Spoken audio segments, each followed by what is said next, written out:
नमस्कार, मैं हूं शिल्पा तोमर और आप देख रहे हैं जनतंत्र टीवी पर राखी स्पेशल शो रक्षा की डोर। रक्षाबंधन का दिन है बेहद खास, भाई हो भी क्यों ना। साल भर सारी बहनें रक्षाबंधन का त्योहार मनाने के लिए बेताब जो रहती है। देश या दुनिया के किसी भी हिस्से में उनके भाई क्यों ना हो, इस खास दिन एक दूसरे से मिलकर रक्षा और प्रेम के बंधन को मनाने के लिए उत्सुकता के साथ इंतजार की घड़ियां गिनती रहती है। और 22 अगस्त को बहनों का इंतजार खत्म हुआ। रक्षाबंधन का दिन बेहद शुभ दिन है। इस साल पूर्णिमा तिथि 21 अगस्त शाम से शुरू और 22 अगस्त को सूर्यास्त तक रहेगी, यानी कि 12 घंटे का लंबा समय होगा भाई बहनों के पास राखी बांधने और बंधवाने के लिए।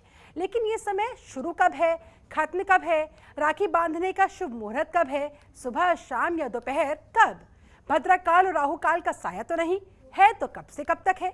राखी बांधते समय कौन से मंत्र का उच्चारण होना चाहिए, भाई की लंबी उम्र और खुशहाली के लिए क्या कुछ खास किया जाना चाहिए, कौन से रंग की राखी बांधनी चाहिए, चलिए जाने ये सब कुछ आज के हमारे इस राखी स्पेशल शो में।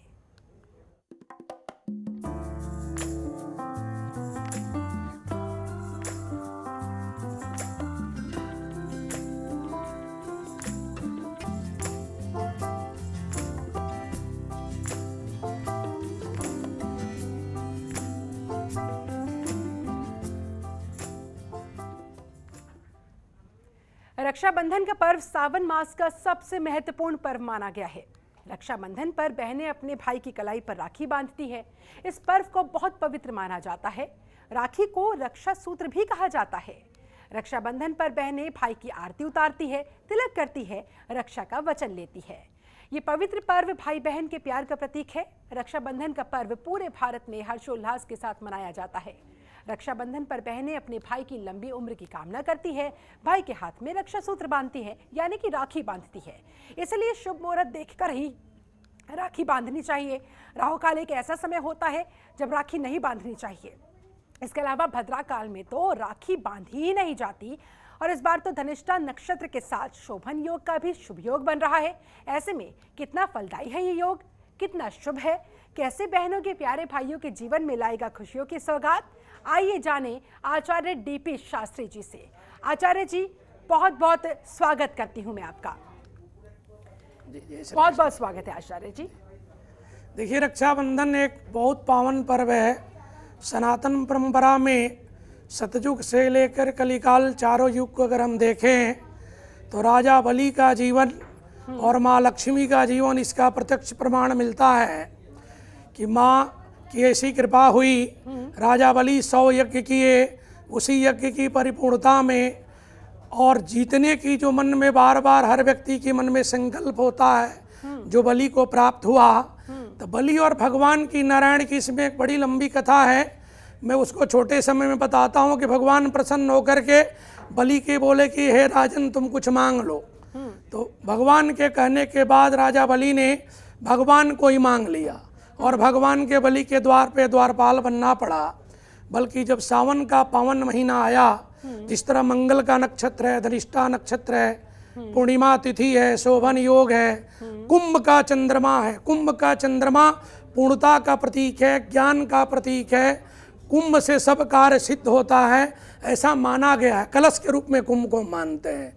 तो माँ लक्ष्मी ने पूरे वर्ष इंतजार करने के बाद बलि के द्वार पे जा कर के धर्म के लिए बलि को उन्होंने रक्षा सूत्र बांधा। और एन बंधु बलि राजा दान इंद्रो महाबला तेन त्वाम प्रतिबंधनामि रक्षे माचल माचला मंत्र के द्वारा उन्होंने बांध करके परिपूर्ण किया। यहाँ भाई बहन का बहुत बड़ा प्यार है। भैया लो बहन के कुछ सौगात भी देते हैं, बहन आशीर्वाद प्रदान करती हैं, बड़ी या छोटी हो। सनातन परंपरा में हम कन्या को, बहन को, माँ को, सबको एक रूप में हम पूजा करते हैं। बिना देवी के पूजन किए भारत की परंपरा, सनातन की परंपरा अधूरी मानी गई है। तो उन्होंने लक्ष्मी जी को वरदान दिया और लक्ष्मी जी ने भगवान को उनके द्वार से लेकर के फिर माँ लक्ष्मी गई। तो ये परंपरा हमको मिलता है। दूसरी चीज़ आपको हम बता देना चाहते हैं, भाई बहन के बहुत बड़ा पर्व है। ये ऐसा पर्व है कि बहन भाई के दीर्घायु के लिए, वो चाहे बॉर्डर पे हो या घर में हो, देश में हो या प्रदेश में हो, किसी समाज में हो, कोई कर्म में जुड़ा हो, बहन एक दिन ये कामना करती है कि हे परमपिता परमात्मा, हे देवादिदेव महादेव, इस व्रत को भगवान शिव भी किए हैं, नारायण भी किए हैं, इंद्र भी किए हैं, ब्रह्मा के यहाँ भी हुआ है, तो आप सब आशीर्वाद प्रदान करें। अब रही बात शुभ मुहूर्त की, तो इसमें नाना प्रकार का मुहूर्त लिया गया है। कल पूर्णिमा संपूर्ण दिन है, सुबह 6:15 से उसका काल शोभन का शुरू हो जाएगा, शाम को 4:40 तक ये ग्रह का और पूर्णिमा का योग बनेगा। लेकिन एक चीज़ इसमें बताएं कि सुबह का 7:30 से और 10:30 बजे तक जो अमृत और लाभ की चौघड़िया है, ज्योतिष में चौघड़िया का बहुत बड़ा विधान है। इस 3 घंटे के अंत में, अंतराल में, काल में जो भाई बहन या छोटे बहन है, बड़ी बहन है, कोई नौकरी करता है, कोई व्यापार में है, सबका समय का थोड़ा बहुत अभाव तो होता ही है। तो शुरू में लो 3 घंटा रक्षाबंधन के पर्व मनाएं। और रक्षाबंधन के पर्व में जो परंपरा है, थाली में केसर, गुलाल, रोली, अक्षत, मिष्टान और धागा, प्रेम का जो धागा है, उस धागा को रख करके भगवान गणपति, गुरु, भगवान शिव, दुर्गा सबको नमन प्रणाम करते हुए बहन भैया को बिठा करके सर्वप्रथम में तिलक करती हैं, रक्षा सूत्र बंधन करती हैं, आरती उतारती हैं कि हे भैया आपके जीवन में कोई कष्ट ना हो, कोई दुख ना हो, कोई आपदा विपदा ना आए, राष्ट्र के ऊपर हो या समाज के ऊपर हो, ऐसी परंपरा है। और मिष्टान इत्यादि भी खिलाने की परंपरा है। जी, ऐसे में आचार्य जी शुभ मुहूर्त तो आपने बता दिया, ऐसे में बहनों को इस बार रक्षाबंधन पर और किन किन खास चीज़ों का ध्यान रखने की आवश्यकता है ताकि उनके भाइयों की उम्र और लंबी बने, वो और ज़्यादा खुशहाल रहे, फले फूले? देखिए, इसमें निराहारो यथाहारो लिया गया है। रक्षाबंधन का विधान सुच्चे मुंह करना चाहिए, परंपरा है। भोजन इत्यादि के पहले रक्षाबंधन हो जाए तो श्रेष्ठ माना गया है। किसी कारणवश कोई बहन नहीं कर पाती है तो 12 बजे से 1:30 बजे तक इसमें अभिजित मुहूर्त भी रहेगा और उसमें शुभ की चौघड़िया भी मिल जाएगा, लग्न भी मिल जाएगा, उस समय भी बांध सकते हैं। उसके बाद दोपहर में भी लग्न है करने के लिए, दोपहर के भी लग्न हम ले सकते हैं। इसमें देखिए सिंह लगन, कन्या लगन, तुला लगन, वृश्चिक लगन, धनु लगन, ये सब लग्नों में श्रेष्ठ लग्न माना गया है। लग्न प्राय सब श्रेष्ठ होता है, हर लग्न की अपनी कुछ ना कुछ महत्व है, महिमा है। बहन तो ही कामना करती है कि मेरे जीवन में भाई बहन का देखिए संबंध जो है ना, रक्त का संबंध है, ज्ञान का संबंध है, माँ के एक उदर से दोनों बच्चों का जीवन में जन्म होता है। यहाँ पत्नी का संबंध आत्मा का संबंध है। एक यही पर्व पूरे हमारे सनातन धर्म में है जो वर्ष में एक बार होता है। जी, बदलते वक्त के साथ भाई बहनों का रिश्ता किस लिहाज से बदला, यूं कहा जाए कितना डिजिटल हो गया? डिजिटल इसलिए हो गया कि मानिए अब हम मीडिया युग में हैं और भाई कहीं दूर हैं, देश हैं, प्रदेश हैं, किसी दूसरे कंट्री में हैं, आ नहीं सकते हैं, तो लग्न का प्रयोग करके बहन तो रक्षाबंधन कर सकती है। उसी में अपने परंपरा को निर्वाह करके, बड़ी है तो आशीर्वाद प्रदान करेगी, छोटी है तो उसको आशीर्वाद मिलेगा। हमारे यहाँ तो बहनों की और देवियों की पूजा सर्वोपरि लिया गया है। बिना देवी के पूजा के, बिना बहन के पूजा के कोई मांगलिक कार्य नहीं है। ये रक्षाबंधन तो है ही, अन्यथा कोई भी घर में कार्य होता है, मकान का गृह प्रवेश है, संस्कार है, विवाह है, बिना बहन का कार्य होता ही नहीं है। द्वार से लेकर के और हर समय तक बहन वहाँ खड़ी होकर आशीर्वाद प्रदान करती है। ये परंपरा है। ये रक्षाबंधन अब देखिए राष्ट्र के लिए हम करें, माननीय प्रधानमंत्री जी हैं, राष्ट्रपति जी हैं, या मीडिया तंत्र में आपके जितने लोग जुड़े हैं इस प्रोग्राम को देख रहे हैं, सबके घर में भाई बहन का ये महा त्यौहार है और महापर्व है। इसको जरूर मनाएं और बड़े शांति से मनाएं, आराम से मनाएं, प्रेम से मनाएं। बहनें कामना करे कि हमारा भैया सालों साल निरोग रहे।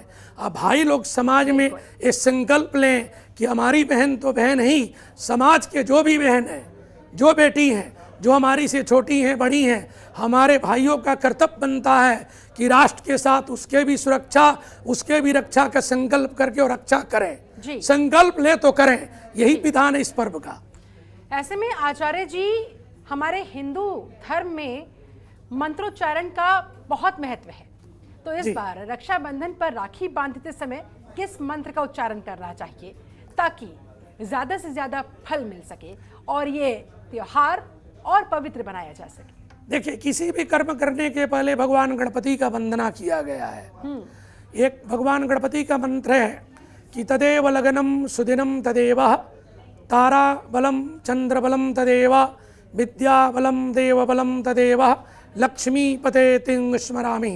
ऐसा लिया गया कि तदे कोई लग्न मंगलमय हो जाए, तदेव लगनम, तारा बल, नक्षत्र बल, योग बल, काल बल, चेष्टा बल, सब बल को मंगल करने वाले भगवान गणपति हैं।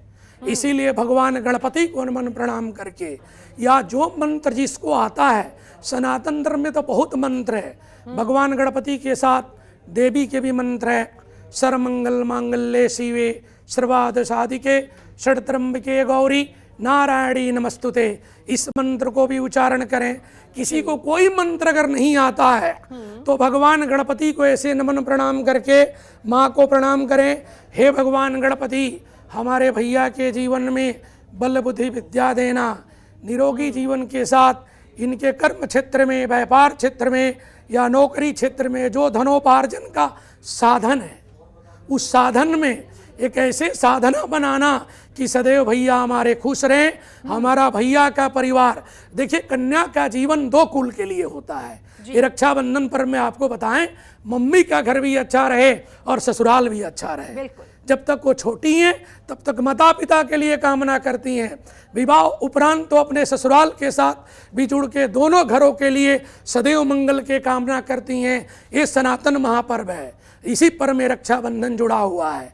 जो माँ लक्ष्मी ने बलि के द्वार पर किया, जो आज समाज में हमारी बहन अपने भाई के लिए कर रही हैं या करेंगी, कलिकाल में भी है, सतयुग में भी है, हर युग में परंपरा लिया गया है। ऐसा वेद में या शास्त्रों में रक्षाबंधन की मान्यता माना गया है। तो इन मंत्रों के साथ, इस मंगल वंदना के साथ कहीं ना कहीं आप रक्षा की डोर बांधते हुए अपने भाई की लंबी उम्र की कामना कर सकती हैं।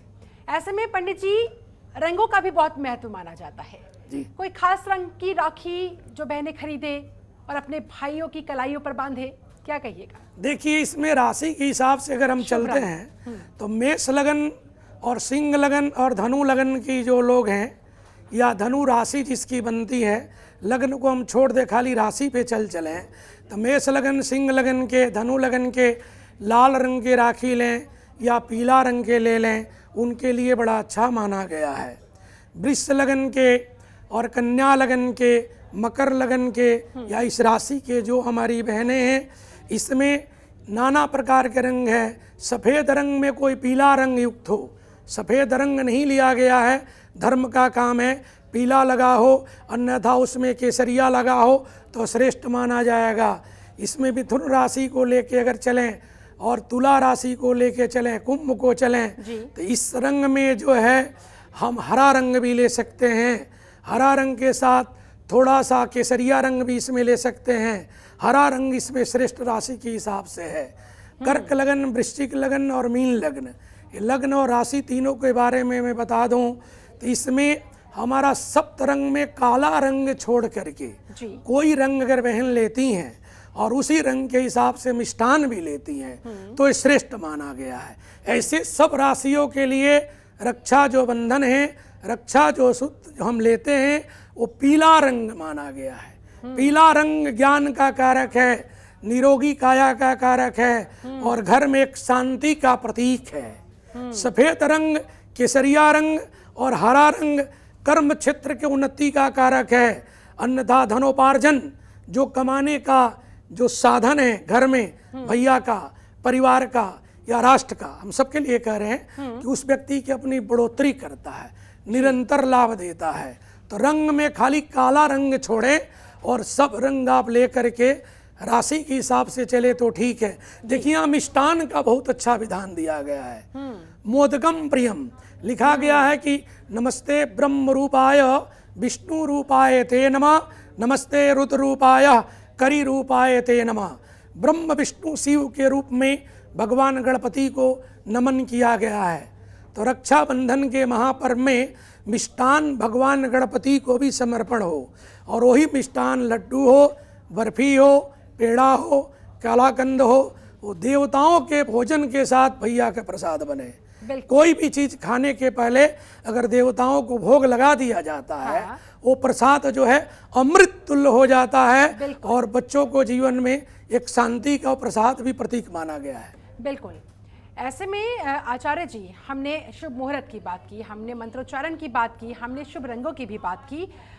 अब आपसे जानना चाहेंगे कि उपवास का क्या कुछ खास महत्व होता है, क्योंकि बहुत सारी बहनें जब तक राखी नहीं बांध देती अपने भाइयों को तब तक वो उपवास रखती है, लेकिन जो बहनें दूर दराज के इलाकों में रहती हैं, जो पहुंच नहीं पाती समय से या उनके भाइयों को समय लग जाता है उन तक पहुंचने में, वो क्या करें तब तक, उनके लिए क्या कहेंगे? देखिए, उपवास का कितना महत्व होता है? उम्र के हिसाब से उपवास के बारे में हम आपको बताएं। जो हमारी बहनें स्वस्थ हैं, चाहे नहीं उपवास रख सकती हैं, आजकल कॉमन बीमारी बीपी शुगर सबको प्राय है, इसीलिए उस सुबह स्नान ध्यान करके अपने मंदिर में, देवालय में, शिवालय में जहाँ भी रहती हैं वहाँ ये सब सामग्री भगवान के पास रख दें और भगवान को रखने के बाद प्रणाम कर लें और प्रणाम करके अपने सबसे पहले अपने नियम पूरा कर लें। अगर उनको खाना जरूरी है तो जरूर खाएं, ऐसा विधान नहीं है कोई दिन भर निराहार रहे, वो बीमार ना हो, अस्वस्थ ना हो, वो दोनों को निरोगी के लिए व्रत मनाया जाता है, भैया और बहन दोनों के लिए। और जो व्रत कर सकती हैं, थोड़े देर उपवास कर सकती हैं, जिनके भैया घर में हैं, पास में हैं, एक साथ रहते हैं, छोटी छोटी कन्याएं जो हैं, वो सुबह ब्रह्म मुहूर्त में अपना उठ करके स्नान ध्यान करके कर ले। जिनके भैया बाहर हैं, कोई राजतंत्र में हैं, व्यापार तंत्र में हैं, कर्म क्षेत्र में हैं, विदेश में हैं, उनके लिए सब नियम जो है सो मंदिर से ही प्रणाम करके कर लें, कहीं लंबा चलने की जरूरत नहीं है जिससे बहन को कष्ट हो। कोई पर त्योहार कष्ट के लिए नहीं है। बिल्कुल। सनातन परंपरा में जितना व्रत है, जो भी त्योहार है, सब मंगलकारी है। हमारे सप्त ऋषियों के द्वारा, हमारे देवताओं के द्वारा, देवाधीनम जगत सर्वम मंत्राधीनम देवता ते मंत्रा ब्राह्मणाधीनम मम ब्राह्मणो देवता। पूरे सृष्टि देवताओं के अधीन है और देवता मंत्र के अधीन है। तो आप कहीं भी रह के, घर में, परिवार में, मंदिर में, देवालय में, देश में, विदेश में, आप मंत्र का उच्चारण करके, गुरु मंत्र क्यों नहीं हो, गुरु मंत्र भी पढ़ सकते हैं। एक मंत्र तो आप सब जानते हैं कि मंगलम भगवान विष्णु, मंगलम गरुड़ध्वजा, मंगलम पुंडरीकाक्ष, मंगलाय तनोहरि। ये मंगल के प्रतीक मंत्र है, ये सबको आता है। वो अपने नियम पूरा करें बहन, और नियम पूरा करके अपने प्रसाद ग्रहण करें। फल खा लें, दूध ले लें, जूस पी लें, अन्न खा सके तो कुछ फलाहार ले लें। बिल्कुल। फलाहार का भी यहाँ विधान है, ऐसा माना गया है। बिल्कुल। और आचार्य जी, इस बार तो सबसे अच्छी बात, खुश होने वाली बात यह है कि 12 घंटे 11 मिनट तक बहनें अपने भाइयों को राखी बांध सकती है, इतनी लंबी अवधि तक। यानी कि जिन्हें समय भी लगेगा वो भी अपनी बहनों के पास इस शुभ मुहूर्त की घड़ी में पहुंच सकते हैं और अपनी कलाइयों पर राखी बंधवा सकती हैं जी। ऐसे में 4 चांद लगाने वाली बात कहीं ना कहीं कही जा सकती है। देखिए, पूर्णिमा एक ऐसी तिथि है जो पूर्ण माना गया है। पंचमी, दशमी और पूर्णिमा 3 तिथि पूर्णा तिथि मानी गई है ज्योतिष में। पूर्णिमा के दिन चंद्रमा का बल बहुत बलिष्ठ होता है, चंद्रमा अपने परमोच्च शक्ति पे होता है। पूनम के रात्रि जब तब संध्या वंदना के लिए भी ज्योतिष में लिया गया है। और कुंभ में चंद्रमा के होने के कारण और मंगल के नक्षत्र जो मिला है, मंगल भूमि का पुत्र है और भूमि के साथ संबंध बना के धनिष्ठा नक्षत्र रहता है। तो जो भी जीवन में बहन कामना करेगी भैया के लिए, वो मंगल जरूर परिपूर्ण हो जाएगा, क्योंकि ये योग श्रेष्ठ माना गया है। और सबसे बड़ी चीज़ है कि जो कुछ ज्योतिष में दोष इत्यादि, भद्रा इत्यादि का नियम लिया गया है, वो सब चीज से, राहु काल को लेकर भी बताना चाहूंगी वो चीज, क्योंकि बहनें सबसे ज्यादा डरती है कि कहीं भद्रा काल ना हो, राहु काल का साया ना हो। वो चीज लिया जाता है, बल्कि इसमें उसका दोष नहीं है। भद्रा का निवास मृतलोक में भी है, पताल लोक में भी है, आकाश लोक में भी है, तीनों जगह निवास करता है। बल्कि वो सब दोष से पर्व जो है बिल्कुल क्लीन चिट है, इसमें कहीं कोई दोष नहीं है। इसीलिए बहनों के लिए बहुत बड़ा पर्व है। और भाइयों के भी समाज में हम बोल लें कि हमारे जितने भाई लोग हैं, एक संकल्पित हो करके आप जो कल पर्व मनाएं, एक संकल्प जरूर करें कि इस राष्ट्र के लिए, परिवार के लिए, सनातन के लिए, हिंदू के लिए, या जिसको आप मानते हैं वो आपके जीवन में जो बहन है वो बहन ही रहेगी। ये संबंध कई जन्मों से आया है। भाई बहन का संबंध निरंतर देवताओं में भी देखा गया है। देवता इस पर्व को लिए हैं। रक्षाबंधन या होली दिवाली का जो पर्व हमारे सनातन में है, ये श्रेष्ठ माना गया है। एक ऐसा पर्व है कि पूरे महीना महादेव की पूजा होता है। सावन के पर्व हमारी सब बहनें, हमारी माताएं सदैव करती हैं और पूर्णिमा के दिन महादेव को नमन प्रणाम करते हुए भगवान विश्वेश्वर को, पशुपतिनाथ को, त्र्यंबकेश्वर को कि महामृत्युंजय महादेव त्राहि माम शरणागतम जन्म मृत्यु जरा व्याधि पीड़ितम कर्मबंधनी। हे महादेव, हमारे घर परिवार में सबको राष्ट्र में निरोग रखें, इनके ऊपर कोई भय ना हो, कोई अशांति ना हो। बहन नजर उतार देती है। वो सौभाग्य है भाई का कि बहन के सानिध्य में रह करके इस पावन पर्व में अपना नजर उतरवा लेता है और नजर उतार करके कामना करती है कि हमारे भैया के ऊपर, हमारे भाभी के ऊपर, इस घर में किसी के कोई कुदृष्टि ना हो। दृष्टि का, दोष का निवारण संसार में बहन ही करती है महादेव के आशीर्वाद के द्वारा। जन्म मृत्यु जरा व्याधि, संसार में जो भय है, मृत्यु का भय है, निगेटिवी है, नकारात्मक है, वो सब दोष को बहन पूर्णिमा के दिन उतार करके भैया को निरोग करती है। ऐसा मत है। बहुत बहुत शुक्रिया आचार्य डीपी जी, बहुत बहुत शुक्रिया। आचार्य डीपी शास्त्री जी हमारे साथ जुड़े हुए। धन्यवाद शिल्पा जी और आपके मीडिया तंत्र के सबको बहुत बहुत शुक्रिया आचार्य जी। तो चलिए, हमारी इस खास पेशकश में फिलहाल बस इतना ही। और जनतंत्र टीवी की तरफ से भी आप सभी दर्शकों को रक्षाबंधन की ढेरों शुभकामनाएं। नमस्कार। खबरों के निष्पक्ष विश्लेषण के लिए सब्सक्राइब करें Jantantra TV and press the bell icon. Never miss any update.